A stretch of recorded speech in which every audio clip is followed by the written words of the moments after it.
Chers amis, nous continuons donc les prodiges du Baal Shem Tov, troisième récit, et même une histoire qu'on vient de me raconter, une histoire assez incroyable, que ce sont les filles d'un ami à moi qui sont allées là-bas en Ukraine la semaine dernière.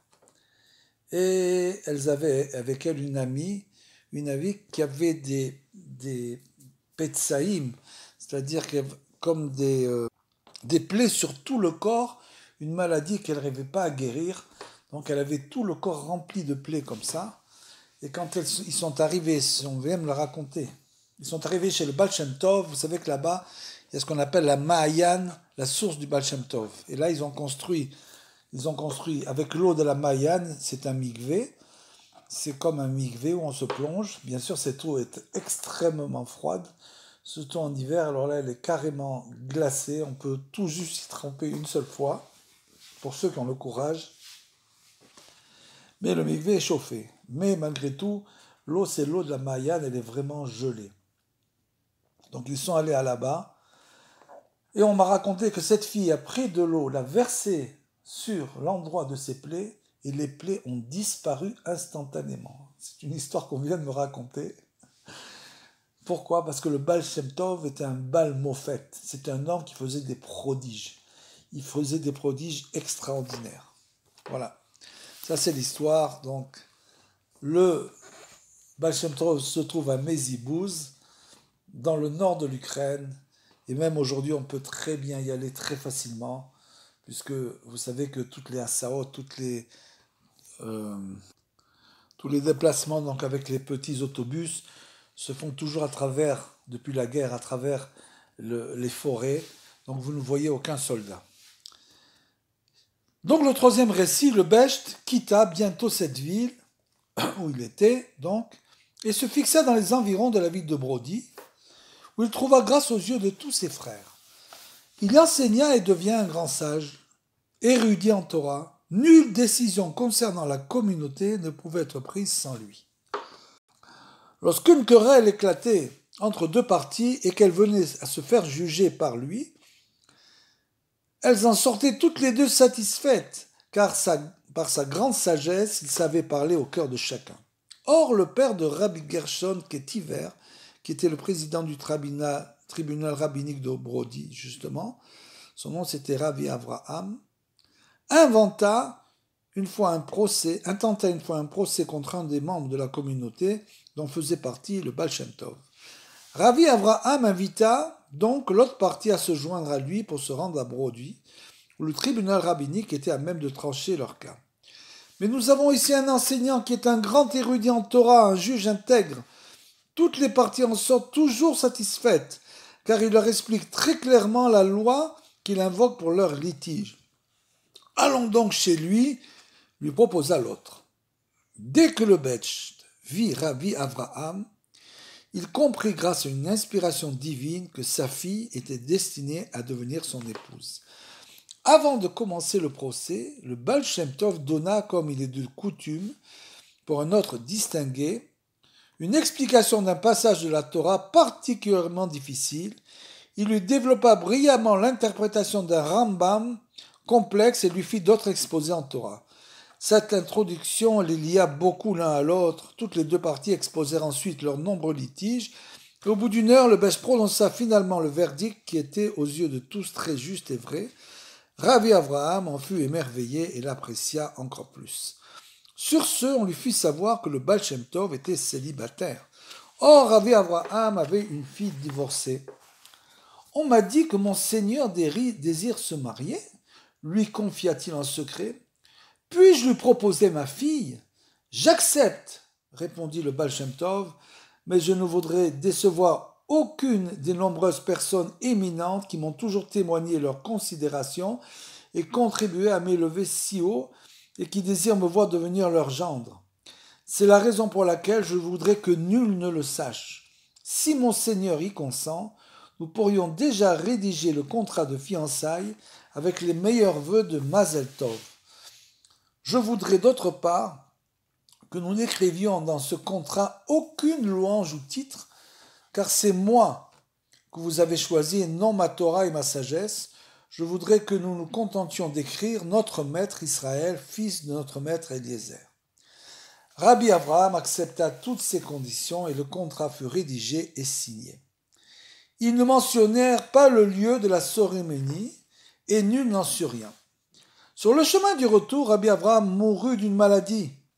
On annonça le décès à son fils Gershom, Kétiver, ainsi qu'à toute la communauté de Brody. Il prononça, comme la loi l'exige, l'oraison funèbre de son père. Parmi tous les écrits en possession de Rabbi Abraham, il trouva le contrat de fiançailles de sa fille, la sœur de Rabbi Gershom. Il en fut bouleversé et se demanda ce qui avait poussé son père, qui était très réputé, à donner sa fille à un jeune homme anonyme dont nul ne connaissait l'origine et la famille. Il en parla à sa sœur et elle répondit « Si cela a trouvé grâce aux yeux de notre père, nous n'avons pas à nous y opposer. » Le Baal Shem Tov attendit la fin du contrat qui le lia à son poste d'enseignant et il fit ses adieux aux personnalités de la communauté. « Je dois rentrer chez moi, dit-il. » Ils essayèrent de le convaincre de rester avec eux en lui proposant une grande somme d'argent ainsi que de nombreux présents, mais il ne céda point. Il se déguisa en vagabond, s'habilla avec des vêtements de fourrure courts et se ceint d'une large ceinture. Il modifia aussi son langage et son comportement et partit à Brody chez Rabbi Gershom. Il le vit juger 2 parties en litige. Il était assis du matin au soir à la tête du tribunal. Le Bejd resta à côté de l'entrée. Croyant que ce n'était qu'un mendiant, Rabbi Gershom prit une pièce d'argent et voulut la lui tendre. « J'ai un secret à vous dévoiler, lui dit-il. » Ils entrèrent dans une pièce adjacente et il lui montra le contrat de fiançailles. « Donne-moi ma femme, lui dit le Bejd. Quand le Rav vit l'homme, son étrange accoutrement, et qu'il entendit son langage vulgaire, il en fut littéralement bouleversé. « Je ne comprends pas ce qu'a fait mon père, s'écria-t-il. Il appela sa sœur et lui raconta tout en détail. « Si notre père a fait cela, répondit-elle, nous n'avons qu'à exécuter sa volonté. Il est certain que Dieu l'a voulu ainsi, et peut-être mériterai-je d'avoir une bonne descendance. » Ils fixèrent donc la date du mariage et quelque temps avant la cérémonie nuptiale, le Baal Shem Tov exprima le désir de parler à sa future épouse conformément aux prescriptions de la Torah. Il lui révéla en secret toute la vérité et il la fit jurer de ne la dévoiler à personne, même s'il devait supporter longtemps la misère. Après le mariage, Rabbi Gershom voulut étudier avec lui. Peut-être quelques mots de Torah rentreront-ils en lui, il se dit-il. Mais le Baal Shem Tov fit semblant de ne rien comprendre. Ne vois-tu pas la grande honte que j'éprouve quand je vois ton époux, dit-il à sa sœur. Et maintenant je te conseille de divorcer, sinon je vais t'acheter un cheval et tu iras avec lui habiter où tu voudras, car je ne peux pas tolérer ici cette disgrâce. Elle consentit et ils partirent. Le Bejd trouva un endroit où loger sa femme. Quant à lui, c'était bien sûr sa kavana, son intention depuis le début de cette histoire. Quelle était la kavana, l'intention du Baal Shem Tov HaKadosh? Bien sûr, c'était toujours de s'élever et de s'élever encore. Son intention, c'était d'aller s'isoler dans les montagnes.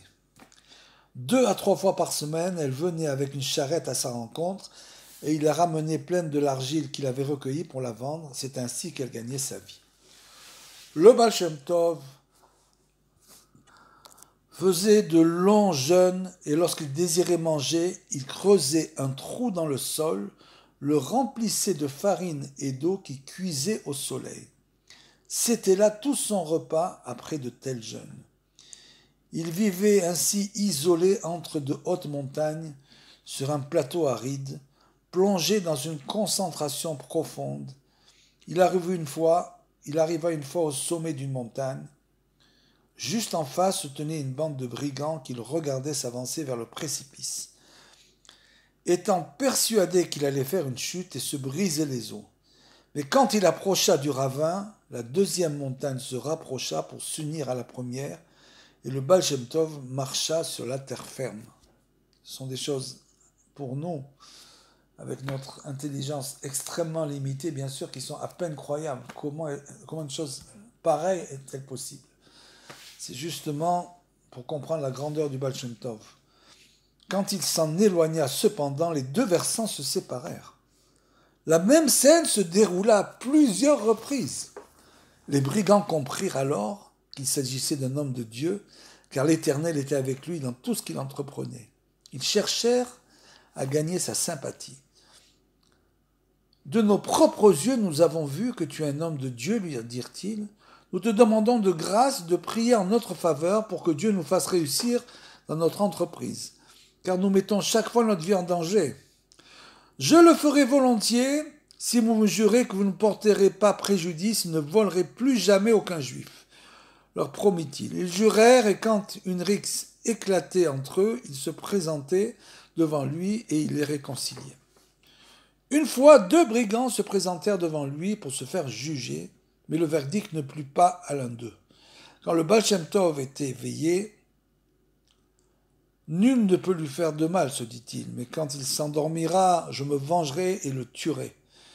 Il prit donc une hache et se prépara à lui couper la tête alors qu'il dormait.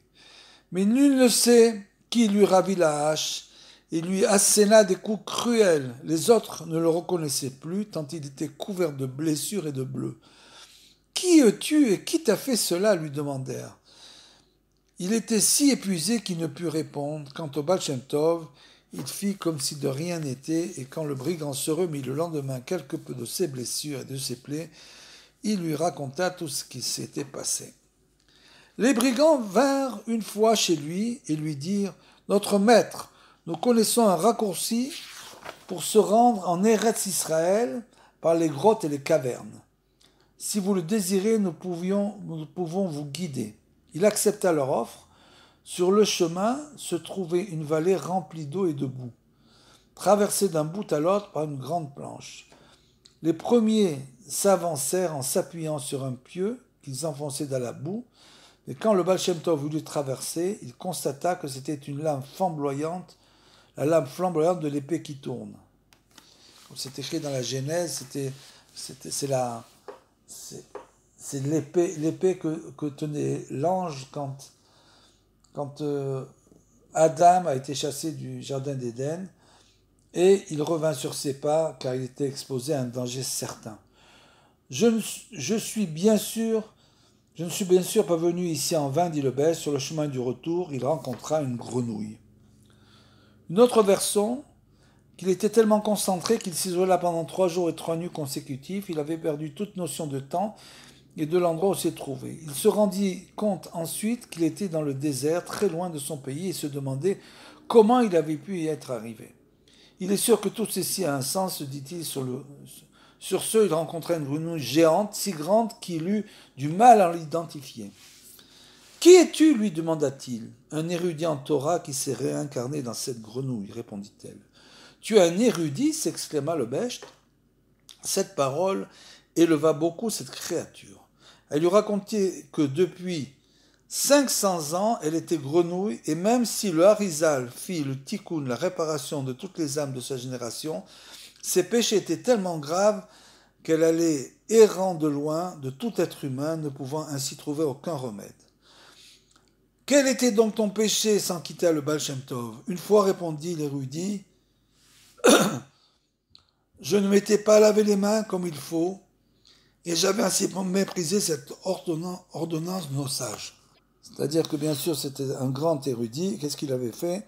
Il avait méprisé de faire Netilat Yadayim. Uniquement Netilat Yadayim, c'est d'ailleurs une ordonnance des Rabbanan, des sages. C'est pas Minatora. Et donc même ça, il avait méprisé, et le Satan porta contre lui une accusation. On lui répondit qu'on ne peut le punir pour une seule faute, et du fait qu'un péché entraîne un autre, on lui accorda la possibilité de pouvoir le faire trébucher dans une autre faute, et si jamais il la commettait, alors la première faute lui sera comptée aussi. Comme c'est pour le compte des fautes, parce que vous savez que le compte des fautes, ça marche à partir de la 3e. C'est-à-dire que quand une personne faute, et qu'il ne se passe rien, elle se dit « Ah, il ne s'est rien passé », donc apparemment, j'ai rien fait de mal. La deuxième fois, la même chose. Par contre, la troisième fois, on lui compte les trois en même temps. Cependant, s'il revenait à Dieu et se repentait, il serait acquitté même de la première. On le mit donc à l'épreuve, il échoua une deuxième, puis une troisième fois, jusqu'à ce qu'il transgresse presque toute la Torah. Et comme châtiment, on le repoussa, on lui ferma les portes du repentir. Si malgré tout il avait insisté et tapé à la porte de la Teshuvah du repentir, on lui aurait ouvert. La voix céleste avait proclamé « Repentez-vous, enfin égarés, sauf Acher ». Acher, c'est Elisha ben Abouya, qui vivait à l'époque de Rabbi Akiba. La punition de Acher pour ses fautes était d'être repoussé.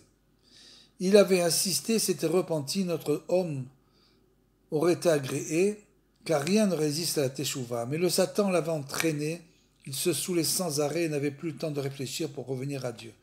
Son égarement le conduisait à commettre tous les péchés du monde, et tout ça parce qu'il n'avait pas fait attention à se laver les mains, se lavant les mains. S'il s'était réincarné en grenouille, qui vit toujours dans l'eau parce qu'il avait négligé une mitzvah en rapport avec l'eau. Il était condamné à se trouver isolé des hommes, car si un juif se trouvait à ses côtés, il aurait pu lui faire son tikkun, sa réparation, en récitant une bénédiction, en ayant quelques bonnes pensées. Et c'est finalement ce que fit le Baal Shem Tov.